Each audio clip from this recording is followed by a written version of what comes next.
Welcome to my channel. இன்றைக்கி tomato பாத்தும் potato ஃப்ரையும் பண்ணலாம். அதுக்கு நான் ஒரு ஆழாக்கு 200 கிராம் அளவு பாஸ்மதி ரைஸ் எடுத்திருக்கேன். இப்போ இந்த அரிசியை நான் 2 தடவை நல்லா களைஞ்சிட்டு ஒரு பாத்திரத்தில் தண்ணியில் ஊற வச்சுருக்கேன். இதை 20லேருந்து 30 நிமிஷம் வரைக்கும் ஊற வச்சா சாதம் நல்லா உதிராக கிடைக்கும். இப்போ இதுக்கு நான் ஒரு வெங்காயமும் 2 தக்காளியும் எடுத்திருக்கேன். இப்போ இந்த தக்காளியும் வெங்காயமும் சின்ன சின்ன பீசஸாக கட் பண்ணி எடுத்து வச்சுருக்கேன். இப்போ இந்த ஒரு ஆழாக்கு அரிசிக்கு 2 ஆழாக்கு அளவு தண்ணி எடுத்திருக்கேன். அதில் ஒரு பிரிஞ்சி இலை, 2 ஏலக்காய், ஒரு துண்டு பட்டை, 2 கிராம்பு போட்டுட்டு இதோட ஒரு சின்ன துண்டு ஸ்டார் அனீஸ் போடணும். இந்த ஸ்டார் அனீஸ் இவ்வளோ பெருசையும் போட வேண்டாம். அதில் ஒரே ஒரு பெட்டல் எடுத்து போட்டால் போகிறோம். நல்லா வாசனையாக இருக்கும். இப்போ இது எல்லாத்தையும் அந்த தண்ணியில் போட்டு தண்ணி நல்லா கொதிக்கணும். தண்ணி இந்த மாதிரி கொதிக்கச்சே அதில் 2 துண்டு வெண்ணெய் போட்டிருக்கேன். வெண்ணெய் வந்து 20 to 30 கிராம்ஸ் இருக்கும். வெண்ணெய் சாப்பிடாதவா 2 ஸ்பூன் எண்ணெய் விட்டுக்கலாம். அப்போ தான் சாதம் அடிப்பிடிக்காமல் வரும். இப்போது ஊற வச்சுருந்த அரிசியில் இருக்கிற தண்ணியை வடிச்சிட்டு அதை இந்த கொதிக்கிற தண்ணியில் சேர்க்கணும். சேர்த்துட்டு நல்லா கிளறி விடணும். கிளறி விட்டுட்டு இப்போ இந்த சாதத்துக்கு தேவையான உப்பு அதில் போடணும். நான் 1/2 ஸ்பூன் போட்டிருக்கேன். நீங்கள் தேவையான அளவு உப்பு போட்டுக்கலாம். உப்பை போட்டு நல்லா கலந்து விட்டுட்டு அதில் 1 ஸ்பூன் லெமன் ஜூஸ் விடணும். இப்போ இந்த லெமன் ஜூஸ் விடுறதுனால சாதம் உதிராகவும் இருக்கும், அடிப்பிடிக்காமையும் இருக்கும். அதனால் அதை போட்டு நல்லா கலந்து விட்டுட்டு அது கொதித்து அந்த தண்ணி கொஞ்சம் இந்த அளவுக்கு வற்றி இருக்குச்சே ஒரு மூடியை போட்டு இந்த மூடி சிம்மில் வச்சு ஒரு 5 நிமிஷம் வேக விட்டால் சாதம் கரெக்டாக சாஃப்டாக ஆனால் ஒன்றோட ஒன்று ஒட்டாமல் உதிர நல்லபடியாக ஆகிடும். இப்போ ஒரு பாத்திரத்தை அடுப்பில் வச்சுட்டு அதில் 2 டேபிள் ஸ்பூன் எண்ணெய் விடணும். எந்த எண்ணெயாக இருந்தாலும் பரவாயில்ல, ஆனால் சன்ஃப்ளவர் ஆயிலாக இருந்தால் இன்னும் வாசனையாக இருக்கும். அதுக்கு வேறு ஸ்மெல் கிடையாது. அதனால் அதில் ஒரு 1/2 ஸ்பூன் ஜீரகம் போடணும். இப்போது ஜீரகம் நல்லா செவந்து பொரிஞ்சு வெடிக்கச்சே அதில் கருவேப்பிலை போடணும். கருவேப்பிலை நல்லா பொரிஞ்சு வரைச்சே நல்லா வாசனையாக வரும். இப்போ இந்த ஜீரகம் இந்த மாதிரி வெடிச்சதுக்கப்புறம் கருவேப்பிலை போட்டு அதுக்கப்புறம் நம்ம அதில் வந்து கட் பண்ணி வச்சுருக்க வெங்காயத்தை போட்டு நல்ல வாசனையாக இருக்கும். வெங்காயத்தை போட்டு இப்போ வதக்கணும். மீடியமில் வச்சு வதக்குங்க. இப்போ நிறைய பேர் என்னுடைய சேனலில் உள்ள வீடியோஸை சப்ஸ்கிரைப் பண்ணாமல் பார்க்குறீங்க. இப்போ எல்லாருமே சப்ஸ்கிரைப் பண்ணிவிட்டு பார்த்தீங்கன்னா அது எனக்கு ரொம்ப என்கரேஜிங்காக இருக்கும். நானும் இன்னும் நிறைய வீடியோஸ் போடுறதுக்கு சௌரியமாக இருக்கும். அதனால் கண்டிப்பாக மறக்காமல் சப்ஸ்கிரைப் பண்ணிவிட்டு பாருங்கள். இப்போ இந்த வெங்காயம் கொஞ்சம் வதங்கினதும் அதில் தக்காளி போடணும். தக்காளியை போட்டுட்டு தக்காளியும் நல்லா வதங்கணும். தக்காளி எவ்வளோ நல்லா வதங்கிறதோ அவ்வளோ டேஸ்ட்டு சாதத்தில் இருக்கும். அதனால் இதை நல்லா வதக்கிட்டு ஒரு மூடியை போட்டு ஒரு 5 நிமிஷம் மூடி வச்சா தக்காளி நல்லா இந்த மாதிரி மசிஞ்சிடும், வெங்காயமும் நல்லா வதங்கிடும்.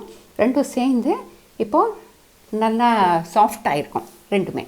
இப்போது இதில் ஒரு 1/2 ஸ்பூன் மஞ்சப்பொடி, 1/2 ஸ்பூன் மிளகாப்பொடி, 1 ஸ்பூன் தனியா பொடி போட்டு இதோட ஒரு ஸ்பூன் கரம் மசாலா பொடி அதையும் போட்டு இந்த பொடிகளில் உள்ள பச்சை வாசனை போகிறதுக்கு ஒரு 2லேருந்து 3 நிமிஷம் வரைக்கும் நல்லா வதக்கணும். இப்போது இந்த வெங்காய தக்காளியோட இந்த பொடியெல்லாம் போட்டு வதக்கி வச்சுட்டு சாதத்தை பார்த்தா சாதம் இப்போ நல்லா சாஃப்டாக இருக்கும். இது மாதிரி ஒன்றோட ஒன்று ஒட்டாமல் உதிராக இருக்கும். இதில் நம்ம போட்டிருந்த இந்த ஏலக்காய், கிராம்பு, பட்டை, அந்த பிரிஞ்சி இலை எல்லாத்தையும் எடுத்துடணும். அப்போ தான் நல்லாயிருக்கும். எடுத்துட்டு இந்த சாதத்தை இந்த வெங்காயம் தக்காளியோடு போட்டு அடுப்பை சிம்மில் வச்சு அதை கலந்து விடணும். அரிசி உடையாமல் கொஞ்சம் பார்த்து நிதானமாக நல்லா கலந்து விடணும். இப்போ கண்டிப்பாக நீங்கள் வந்து சப்ஸ்கிரைப் பண்ணிவிட்டு அந்த பெல் பட்டன் அமைக்கி பக்கத்தில் இருக்கிற ஆளுங்கிற ஆப்ஷனை கிளிக் பண்ணிங்கன்னா நான் போடுற எல்லா வீடியோக்கும் உள்ள நோட்டிஃபிகேஷன் உங்களுக்கு உடனுக்குடனே வரும். அதனால் கண்டிப்பாக அதை என்கரேஜ் பண்ணுங்கள். இப்போ தக்காளி சாதம் ரெடி ஆகிடுது. அதுக்கு தொட்டுக்க பொட்டேட்டோ ஃப்ரை பண்ணலாம். அதுக்கு நான் 5 பெரிய சைஸ் உருளைக்கிழங்கு எடுத்து வச்சுருக்கேன்.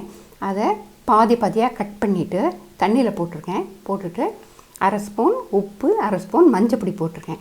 அதனால் உருளைக்கிழங்கோட கலரும் நல்லாயிருக்கும். இந்த கொஞ்சம் உப்பும் போடுறதுனால நல்லாவும் வேகும், ஒரே சீராகவும் வேகும். இப்போது இந்த அளவுக்கு கொதித்து அது வெந்ததும் அந்த தண்ணியை வடிச்சிட்டு உருளைக்கிழங்கை ஆற வச்சுட்டு அப்புறம் தோலி உரிக்கணும். இப்போது நான் 2 காஷ்மீரி மிளகாய் எடுத்து வச்சுருக்கேன். அதோட 2 பல்லு பூண்டும் எடுத்து வச்சுருக்கேன். மைக்ரோவேவ் இருந்தால் 1 நிமிஷம் மைக்ரோவேவில் வச்சுக்கலாம். இல்லைன்னா கொதிக்க தண்ணி வச்சு அதில் கொட்டி ஒரு 10 நிமிஷம் மூடி வச்சுட்டா அது நல்லா வெந்துடும்.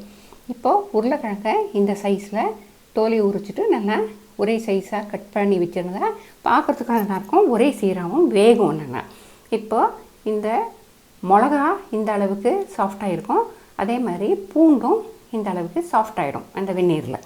இப்போது அதை எடுத்து மிக்சியில் போட்டுட்டு அதில் 2 டேபிள் ஸ்பூன் அளவு வெங்காயமும் போட்டுட்டு இதோட கூட 1/2 ஸ்பூன் மஞ்சப்பொடி, 1/2 ஸ்பூன் மிளகாப்பொடி, 1 ஸ்பூன் தனியா பொடி அந்த மிக்சிலேயே போட்டுடணும்.